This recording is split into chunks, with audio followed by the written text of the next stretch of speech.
Hey everybody, Dr. Giggles again from SFNEOnline and the host of your Grove Show. Now in this video series we're going to be reviewing a haunt.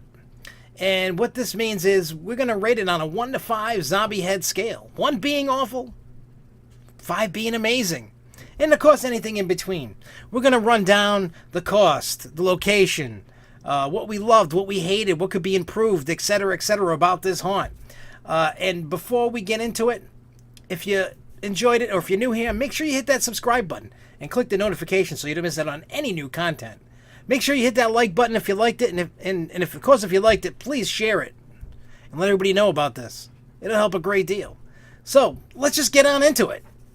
Alright, so in this review we're going to be talking about Gallows Hill Lost Museum. For those that don't know about Gallows Hill, this is in Salem, Massachusetts.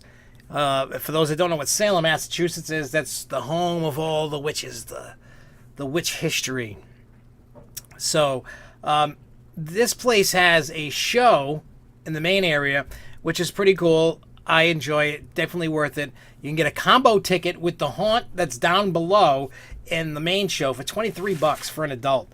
They have a kid's price. If you want just the haunt, it's $15 for adults, $12 for kids. If you want the combo, it is $23 for adults and $19 for children. Definitely worth it. The haunt may be scary for some kids. It may not, but you can go to gallowshillsalem.com to get all the information, times, hours, etc. It only runs from October 1st to October 31st, so you better get there soon. I will warn you that Halloween week is going to be nuts. So be prepared for that. But also, the main thing is to talk about the Lost Museum. The show, well, the show can be included in this too because it's only for Halloween time. So, well, the show is all the time, I believe. I think so. But anyway, so the Lost Museum, we'll start with that. Lost Museum is an interactive haunt. You have to figure out how to get out and the clues and all that stuff. It's not an escape room because you can get out. You know, it just goes and goes and goes. There's a lot of stuff. Now, we did this 2 years ago, and I believe that was the first year that it started, and we loved it, so we went again.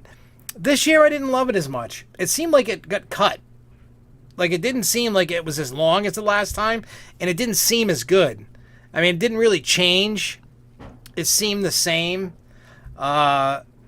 which is a shame. I like it when haunts change, and this didn't. I mean, the cool interactions was definitely cool between the animatronics and the different videos and audio recordings and the different animatronics doing things. There's a great story to tell. If you've done it before, I would skip it. It didn't really change. I mean, unless it's something that you absolutely positively love. If you haven't gone, definitely check it out because it's unique and different. That I really loved it the first time, and the second time I just wasn't feeling it.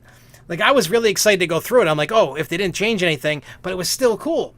And then it really lost the cool factor. I don't know if it was the guide that we had that just really wasn't playing it up.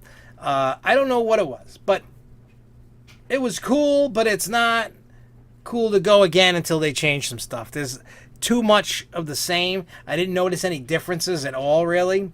And I mean, the only actor in there with you is your guide. So maybe that was it. Maybe it was a bad guide. I mean, everything else is the same. The story plays out the same. It has the same cool stuff that made it like, wow, this is cool. But maybe because the guide just sucked, I would say. I guess if you get a bad guide, then it's not, it takes away from it. It's not as cool. So, yeah, so keep that in mind. But if you haven't gone, definitely check it out, though.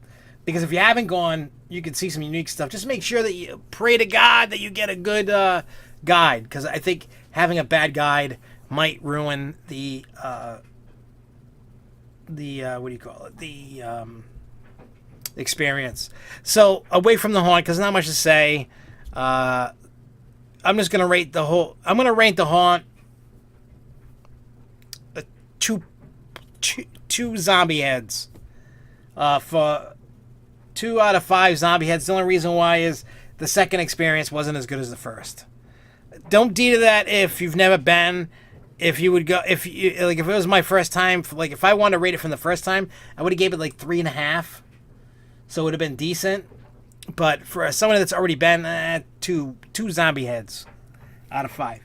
Now the show, now that is something not to miss. I would give that show a 4 out of 5.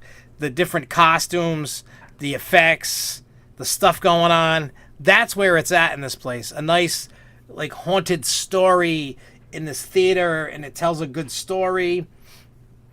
And, about being accused of a witch, and it tells you all this like history, but it's a show, and there's a lot of cool effects. The show definitely gets a 4 out of 5 zombie heads. The haunt gets a 2.